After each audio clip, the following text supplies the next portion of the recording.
ამერიკული სტანდარტით საქართველოში დასაჭერი ყოფილა მთელი ოპოზიცია, ყველა ოპოზიციური ტელევიზიის ხელმძღვანელი და მდიდარი NGO-ების ყველა თავმჯდომარე. ამის შესახებ მოძრაობა ხალხის ძალის განცხადებაშია ნათქვამი.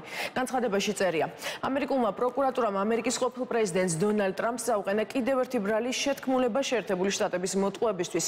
საბრალდებო დოკუმენტში ნათქვამია, რომ არჩევნების დღიდან 2 თვეზე მეტი ხნის განმავლობაში ბრალდებული ავრცელებდა სიცრუეს, რომ არჩევნები გაყალბდა და რეალურად მან გაიმარჯვა. ეს პრეტენზიები მცდარი იყო, რაც ბრალდებულმა იცოდა, მაგრამ მაინც გამოთქვამდა, რათა უნდობლობისა და ბრაზის ინტენსიური ატმოსფერო შექმნა და არჩევნების ადმინისტრირების მიმართ საზოგადოების რწმენა შეერღია.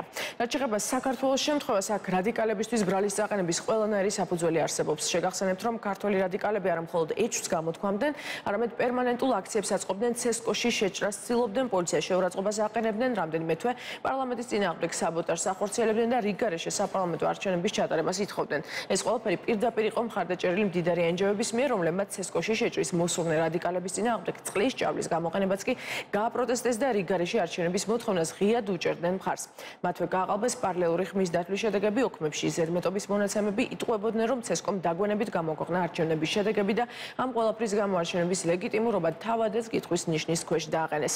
პროკურატურა სერიოზულად დაინტერესდება ამ საკითხით, რასაც 2024 წლის საპარლამენტო არჩევნებისთვისაც მნიშვნელოვანი პრევენციული ეფექტი ექნება, ნათქვამია ხალხის ძალის განცხადებაში.